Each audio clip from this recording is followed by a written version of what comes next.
So welcome to this YouTube channel, I guess. It's a bit unclear at this point what the channel will really be about, but we are pretty sure that the first videos will be about woodworking. So therefore welcome to our small woodworking shop, which we want to show to you in the first video. And as you will see, it's a really small room here.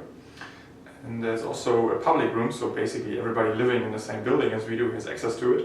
So that gives us some limitations about the things that we can do here and how we have to do them. But you will see. So this is the room. You can see cameras kind of in the middle of the room. There's the workbench. Lots of stuff lying around next to it. And yeah, there are some more jigs and one more locker that we can use.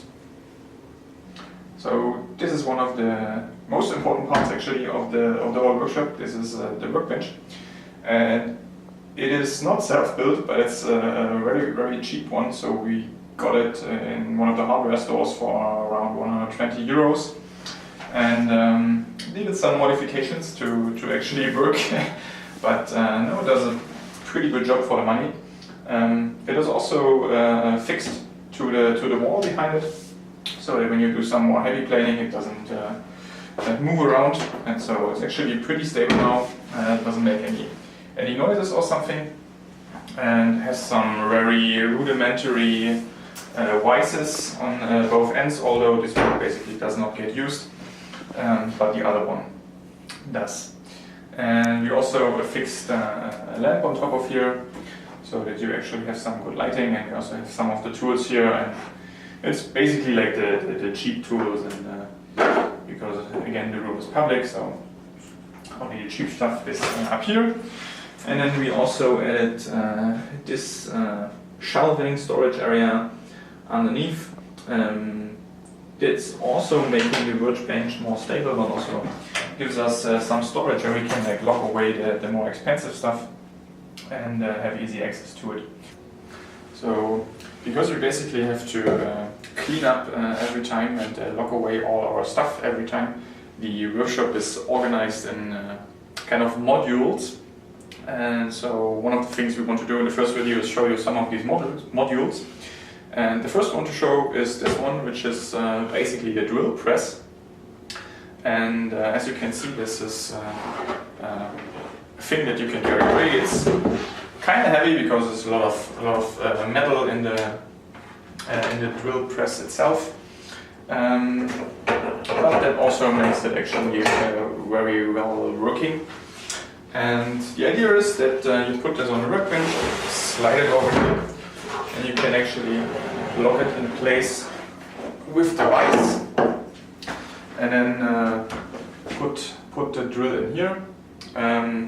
Finding the right drill for this kind of task is also an adventure on its own, but anyway, now we have a machine that actually works really well. The nicest feature on this Metabo machine is that you can not only pre-select the speed, but it actually keeps the speed no matter what is the load on the machine as far as that it's possible. And then yeah, you can just take a drill, put it into a machine, and then you basically have like a real drill press on top of your workbench.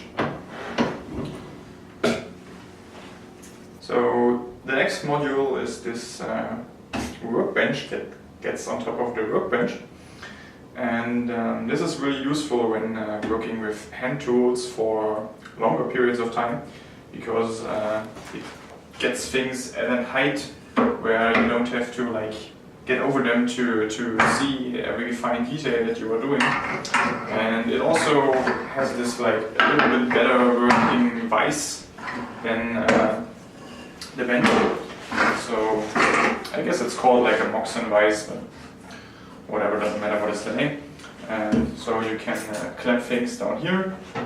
You can also take a clamp like these, put them in one of the holes here, and fix things here. So it's coming in handy very often, and yeah, it's just makes things easier on the back, I guess. So this one here is actually the workbench that we started out with. Again, you can get these for really cheap, like 20 euros or even less. But they do actually work pretty great, and this is still in use sometimes as a workbench. Sometimes we put the drill press module on. But what it gets most use for is actually for being a router table. So this is the other part that makes it a router table. And it's basically just so layers of plywood that I found somewhere glued to each other, so that it like is pretty thick and heavy, and then the router just gets attached to it, and this all fits in here like so, and then you clamp it down, and you have a very basic router table. So the router here also, I would not generally recommend it. Has a fine height adjust that you can order as an extra, and with this is actually pretty well suited for a router table, and that you can really like fine adjust the height of the router bit, and that works generally pretty well. So the other things that a router table usually needs is one of those sledges that fits in here, and you can push things perpendicular to the table, I guess. And this is also homemade. It has like a tiny bit of slot in some parts, but generally works at least for small parts. And even more important, of course, is to have a fence that you can fix to the router table. And this one also has like a hole for the vacuum, and the idea is that you then just two clamps and fix it on both ends, and depending on which angle you put it, you can adjust the depth of cut, I guess.